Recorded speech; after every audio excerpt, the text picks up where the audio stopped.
Dikisahkan di depan pintu sorga kelak ada 4 jenis manusia, ada 4 manusia yang bertengkar. Kenapa dia bertengkar? Mereka masing-masing mau nomor 1 masuk ke dalam sorga. Siapa mereka 4 ini? Yang pertama, orang kaya yang pemurah. Yang kedua, orang yang mati syahid membela agama Allah. Yang ketiga adalah haji yang mabrur. Dan yang keempat, ustadz. Bertengkarlah 4 orang ini.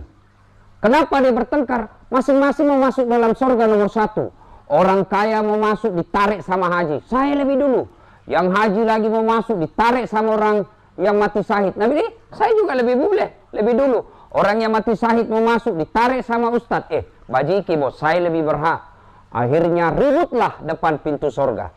Allah kemudian memerintahkan kepada malaikat Jibril. Jibril, pergi saya kau periksa itu. Kenapa dia ribut depan pintu sorga? Bertanyanya Allah ini bukan berarti Allah tidak tahu, tapi hanya untuk memancing rasa ingin tahu kita. Kau tanya Jibril, kenapa mereka bertengkar depan pintu sorga? Turunlah malaikat Jibril memeriksa orang 4 ini. Periksa pertama, tersangka pertama, maju. Majulah dia yang pertama. Kamu bos, kenapa merasa lebih berhak nomor 1 masuk sorga? Dia bilang, Jibril, saya ini dulu kaya kak. Hartaku, alhamdulillah Allah kasih banyak. Tapi kelebihan saya kaya dermawan. Yang banyak kita lihat kaya pelit. Sudah pelit serakah. Nah bilang orang di kampung tak seke. Kikiriganlah paku jambatan. Ini kaya dermawan. Semua orang kubantu. Datang anak yatim piatu kubantu. Datang janda-jandi muda kubantu. Datang orang mau sekolah yang susah kubantu. Harta saya bukan kunikmati sendiri, tapi alhamdulillah banyak yang menikmatinya. Nah, katanya orang kaya yang pemurah nomor 1 bedek masuk surga. Katanya. Ditanyalah sama Jibril. Siapa kasih tahu kok? Dia bilang, ustaz. Kalau begitu tidak boleh kulumbai ustazmu. Dosa kau melumbai gurumu. Mundur kok. Mundur. Orang pertama, dermawan. Panggil orang kedua. Kamu, kenapa merasa berhak nomor 1 masuk surga? Dia bilang, Jibril, saya dulu toh mati syahid kak. Membela agama Allah. Ada yang menghina Islam, ada yang menghina Nabi, ada yang menghina Allah. Saya mati syahid membela agama Allah. Nih, masih ada darah-darah anak bajuku. Kan orang mati syahid itu tidak harus dimandikan, tidak harus lagi dikafani, dikuburkan apa adanya. Makanya bajunya jadi saksi. Nah ini Jibril lihat kok, bajuku banyak darahnya. Katanya bede. Orang yang mati syahid membela agama Allah nomor 1 bede masuk surga. Nah bilang Jibril, nepawang kok. Ini gak podak kok kah? Tentu bukan, dalam hadis tidak ada bahasa Bugis. Sampai tua kau cari tidak ada. Ini bahasana dasar supaya tidak didengar toh. Siapa kasih tahu kok? Dia bilang ustaz. Sama Ji, mundur kok. Tidak boleh kulumbai ustazmu, berdosa kok. Mundur. Orang kedua. Kamu tersangka ketiga. Kenapa merasa berhak nomor 1 masuk surga?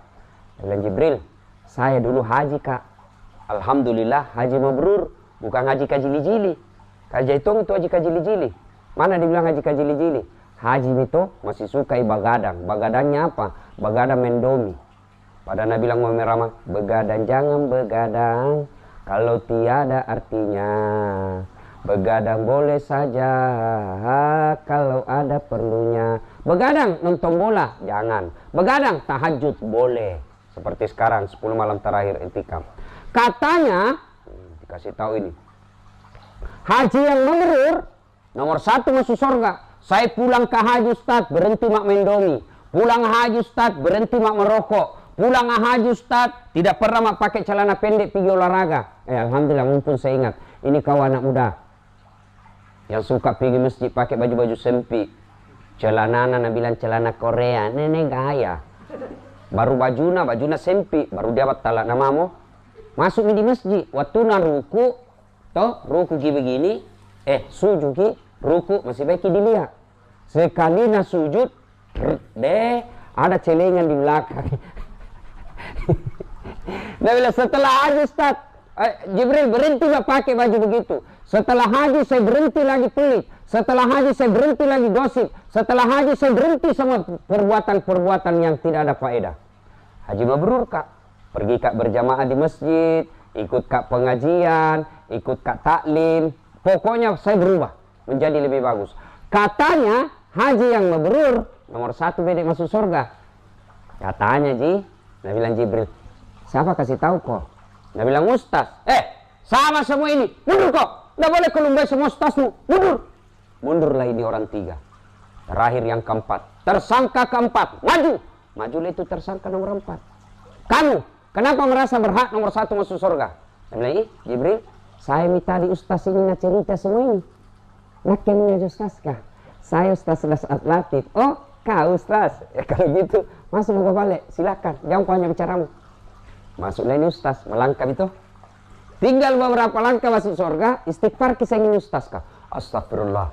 Nabi bilang ini 3. Kenapa kau sedek? Kalau bahasa Makassar. Kenapa kau sedek? Talekang. Disuruh mau kau masuk. Istighfar kau lagi. Jangan banyak bicaramu situ. Masuk kau. Nabi bilang begini Jibril. Begini. Betul saya dakwai mereka. Betul saya nasihati mereka.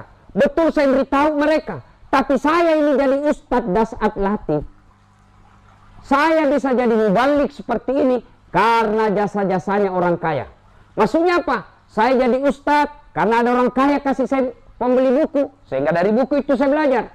Saya jadi Ustadz karena ada orang kaya bangun sekolah, tempat saya belajar. Saya jadi Ustadz karena ada orang kaya bangun masjid, tempat saya dakwah. Saya jadi Ustadz ini karena jasanya orang kaya yang pemurah. Malu saya rasanya kalau orang kaya aku dahului. Padahal orang kaya banyak jasanya dalam hidupku. Saya tidak enak, saya masukkan mendahului orang kaya.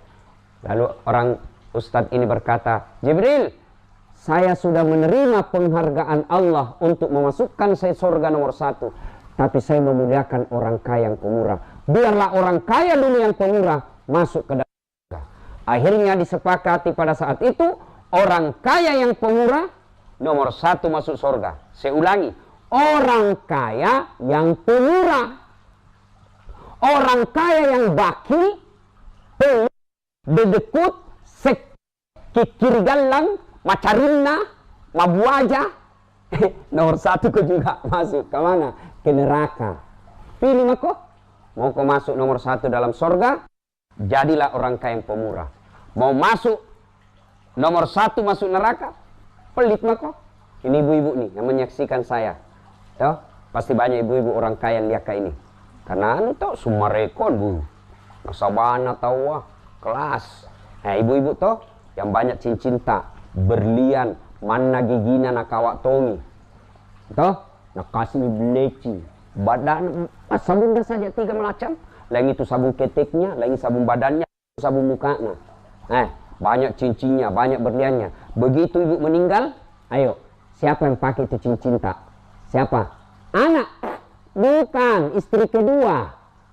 Makanya daripada itu hartamu, cincinmu nak pakai istri kedua, lebih kau sedekahkan sekarang.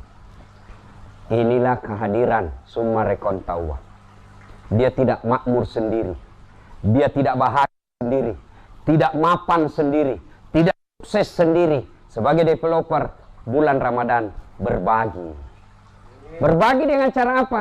Nah, undang tawa anak yatim. Tapi jangan tawa cuma 1 kali 1 tahun Ramadan saja. Antara dulu di pencitraan. Toh, jangan 1 kali 1 tahun. Karena yatim tawa tidak 1 kali 1 tahun makan. Dan demi Allah, perumahan ini saya nanti selesai acara kalau ada mau tanya jawab. Saya lihat beberapa pengemban yang masuk organisasi Real Estate Indonesia, kalau dia bangun masjid, kalau dia selalu sejahterakan pegawainya, terutama pegawai terutama. Jangan sampai pegawai setengah mati, pasarkan baru dia setengah mati tidak dapat bonus. Ya, berikan kemudahan.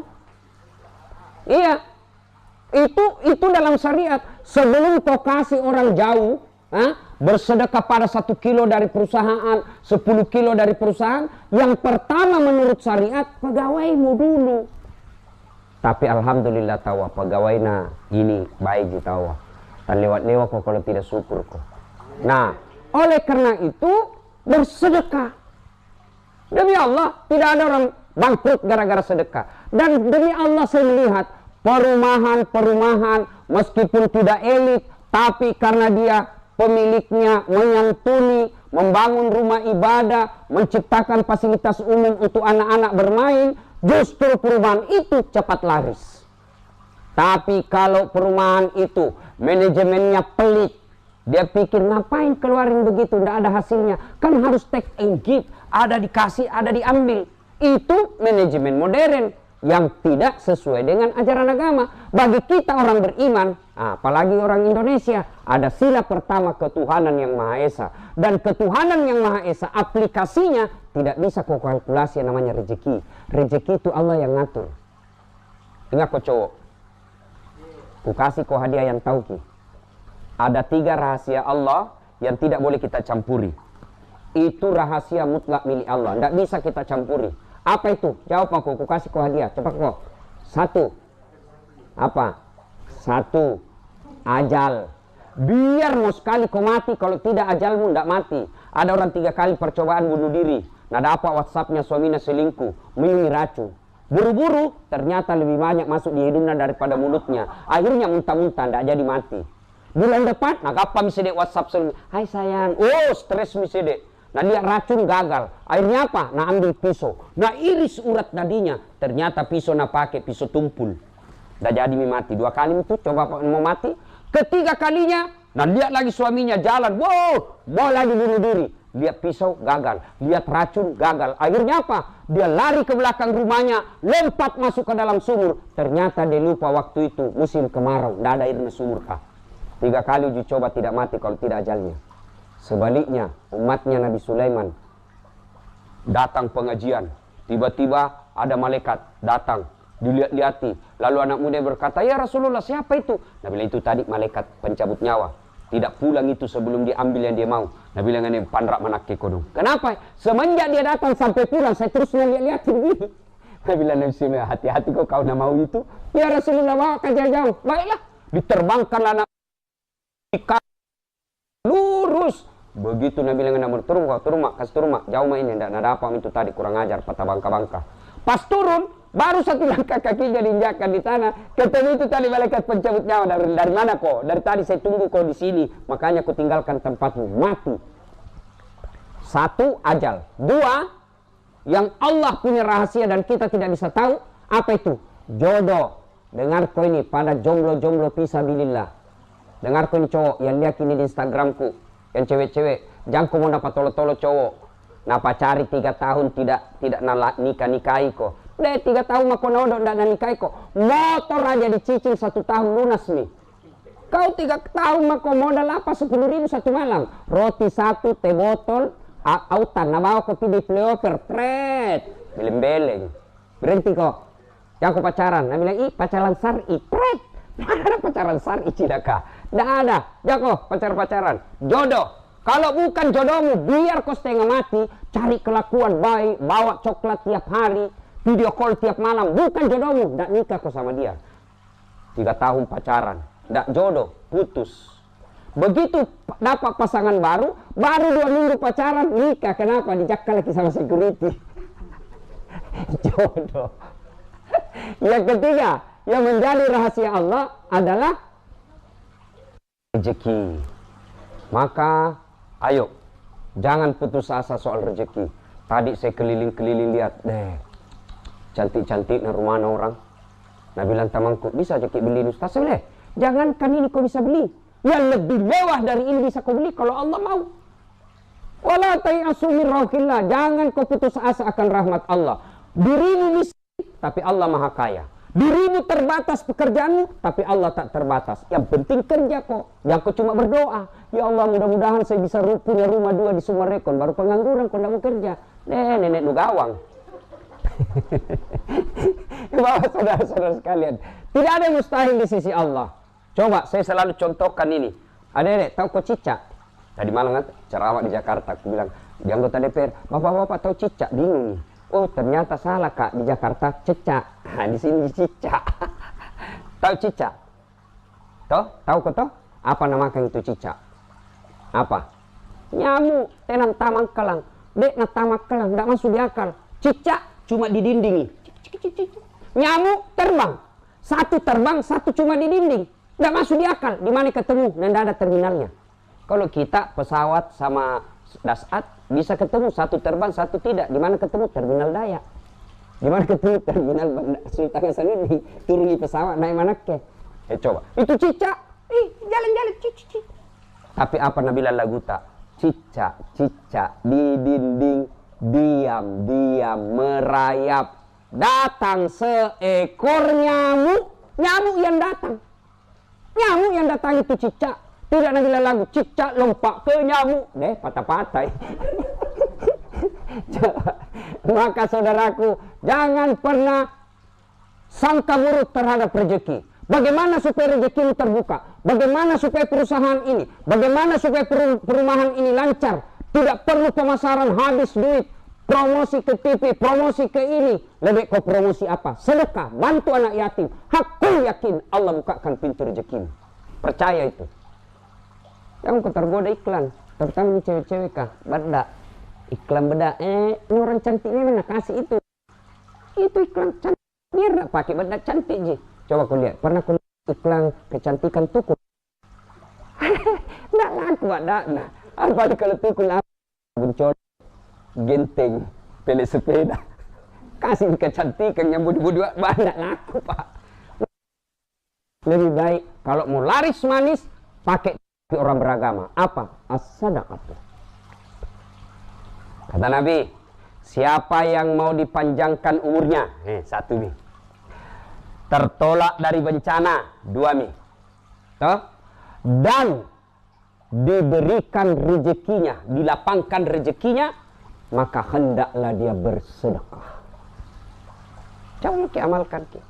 Adik-adik nih di sini yang sampai sekarang usianya sudah memprihatinkan. Nabi bilang di kampung macawek nih bagaribi, cewek kodong. Tinggi sekali sekolahnya, banyak warna. Tapi tidak ada pisuamina, kataku orang laki-laki lamar ki. Nah, bagaimana caranya? 10 malam terakhir ini. Bangun sholat tahajud. Manfaatkan kemuliaan Lailatul Qadar. Lalu nasar engkau, janji. Ya Allah, kalau tahun ini dapat kak jodoh, saya sedekah. Saya sumbang anak yatim 10 juta. Tiba-tiba lewat orang yang mau cari jodoh. Dia bilang, dikabulkan doa hata ini. Saya juga cari jodoh Bapak atur mau di situ. Undang mak, ku kasih nikah kok. Selesai. Sedekahlah. Ada bapak ibu sudah kesana kemari dokter. Tidak sembuh-sembuh. Dan memang bukan dokter yang sembuhkan kita. Siapa? Allah subhanahu wa ta'ala. Maka kalau sudah capek berobat, coba pakai terapi sedekah. Insya Allah. Tertolak dari bencana, panjang umurnya, murah rezekinya, sedekahlah. Dan yang keempat kata Nabi keutamaan sedekah, menggugurkan dosa-dosamu seperti air yang ada kotoran lalu datang itu air membersihkan itu kotoran. Ini cantik nih, saya tidak nusoting cantik ini bagusnya airnya. Ini air kalau ada di sini kotoran lalu lewat air maka kotoran itu dibersihkan oleh air. Begitulah faedah dan keutamaan sedekah membersihkan dosa-dosa. Jadi kalau ada di sini banyak pak kepala talang, panrasu-rasu, panipen, sedekah ke Ramadan ini. Sedekah. Maka insya Allah sedekah itu akan memurahkan rezekimu. Yang kedua, ketika Rasulullah SAW usia 40 tahun, kemudian Khadijah 60 tahun, sakit beliau Khadijah, demam. Lalu dia panggil anaknya, Fatimah, ta'al, sini kau dulu nak.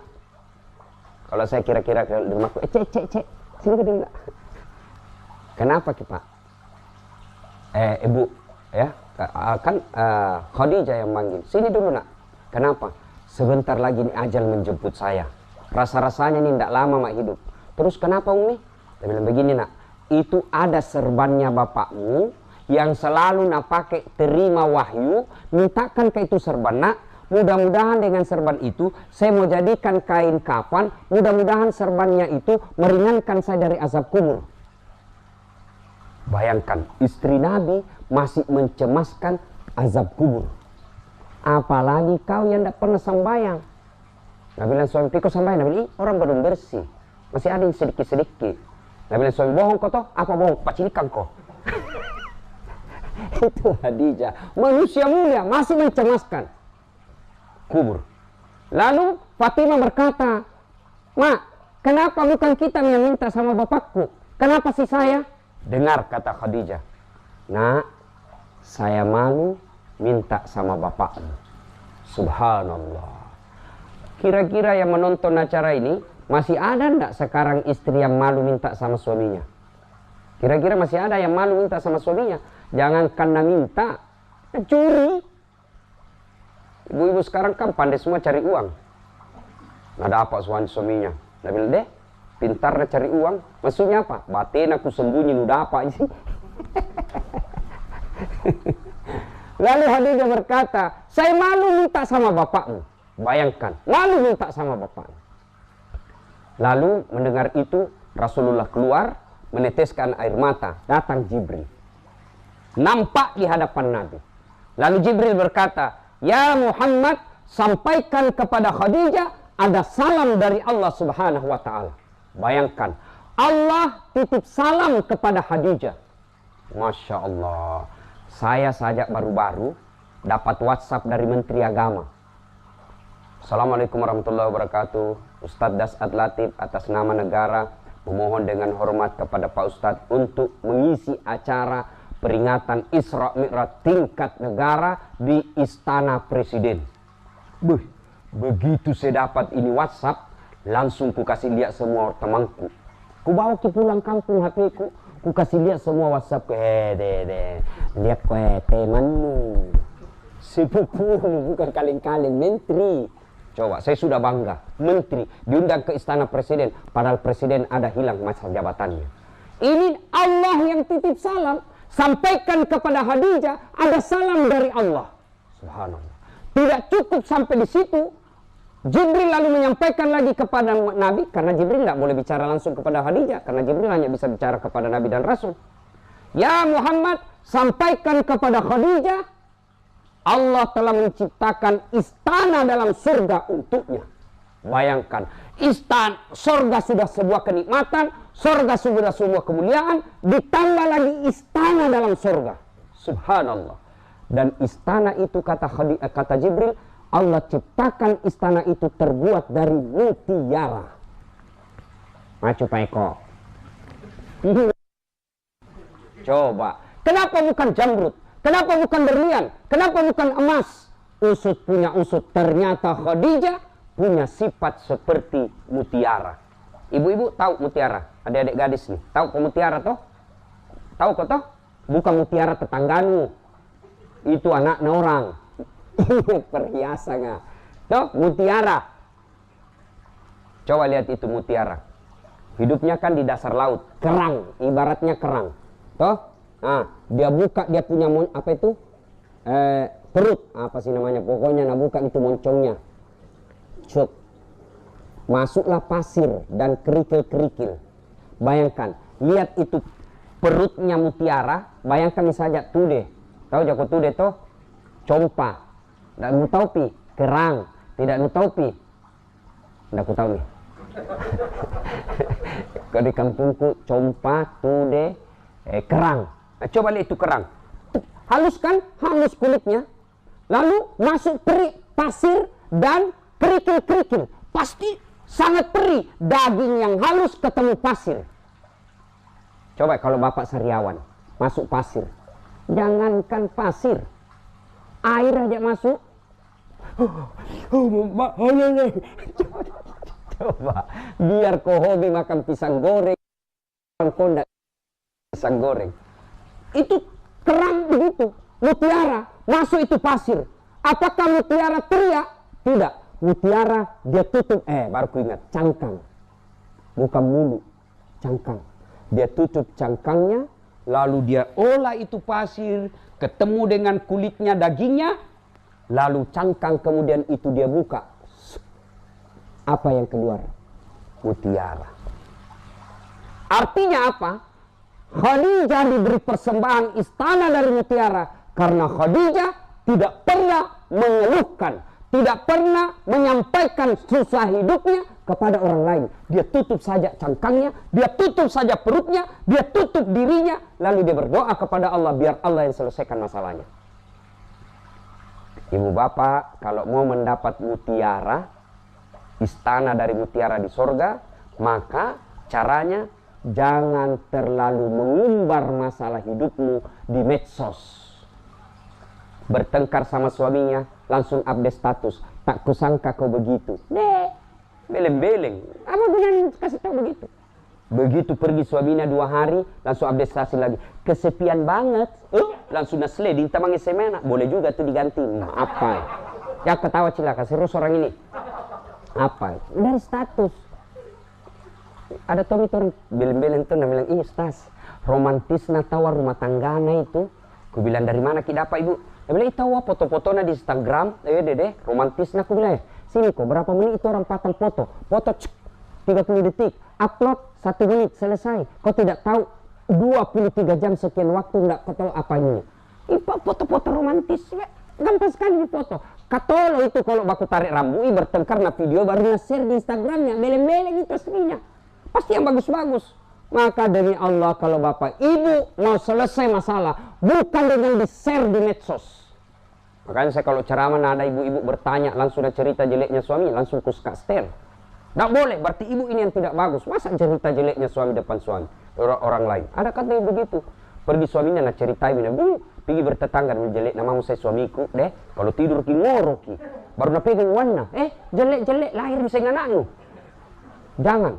Khadijah penuh dengan masalah dalam hidupnya, tapi beliau tidak pernah menceritakan ke orang lain. Enggak apa-apa jika cerita Ustaz, enggak mungkin nak cerita ke orang lain. Siapa kau bantu cerita? Pamanku Ustaz, saudaranya bapakku. Siapa itu? Abu Lahab, saudaranya bapaknya Nabi. Masa nak cerita ke Ustaz, nama saudara kandungku itu. Siapa yang dorong Nabi Yusuf masuk sumur? Kakaknya tuh. Masa nak cerita ke Ustaz, masih sebut 1 kali ke itu. Siapa? Abu Sofyan, sepupunya Nabi. Maka lebih baik ceritakan kepada Allah dalam doa. Dan malam Lailatul Qadar adalah malam yang Allah malu tidak mengabulkan doanya orang-orang yang berdoa pada malam itu.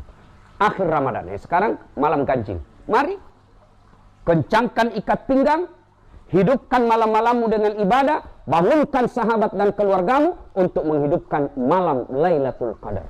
Kalau mau mendapat istana dalam sorga terbuat dari mutiara, jadilah orang yang hanya mengeluh kepada Allah, tidak pernah mengeluhkan persoalan hidupnya kepada manusia. Dan kalau kau mau mendapat mutiara Summarecon Makassar, datang ke lokasi ini. Tidak mudah apa ki kalau di rumah juga kok. Datang kok di sini. Sudah itu DP. Biar datang kau tidak DP, susah dapat. Ibu bapak saudara-saudara sekalian, akhirnya mari Ramadan untuk meningkatkan kembali kecintaan untuk berbagi.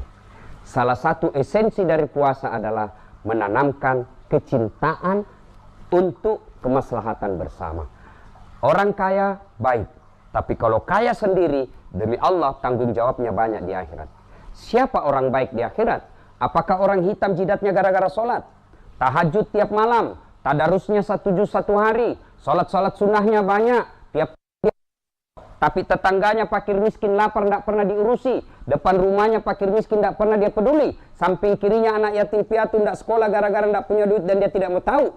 Demi Allah, kalian orang yang begitu masuk kategori ara'aital ladzi yukadzibu biddin.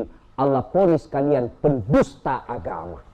Siapa? Mereka yang menghardik anak yatim piatu dan membiarkan fakir miskin terlantar. Allah ingin melatih kita agar kita menjadi insan yang peduli, sehingga dilahirkan bulan suci Ramadan. Yang terbaik di antara kita bukanlah sekedar yang full tarawihnya tapi tidak punya kepekaan sosial. Yang terbaik di antara kita bukan yang lengkap tahajudnya tapi tidak pernah mau tahu kesusahan-kesusahan tetangganya. Rasulullah SAW menjelaskan, khairun nas anfa'uhum linnas. Sebaik-baik manusia di antara kalian adalah yang paling banyak manfaatnya buat orang lain. Demikian, ingin rasanya berlama-lama, tapi waktu jualah yang membatasi kita.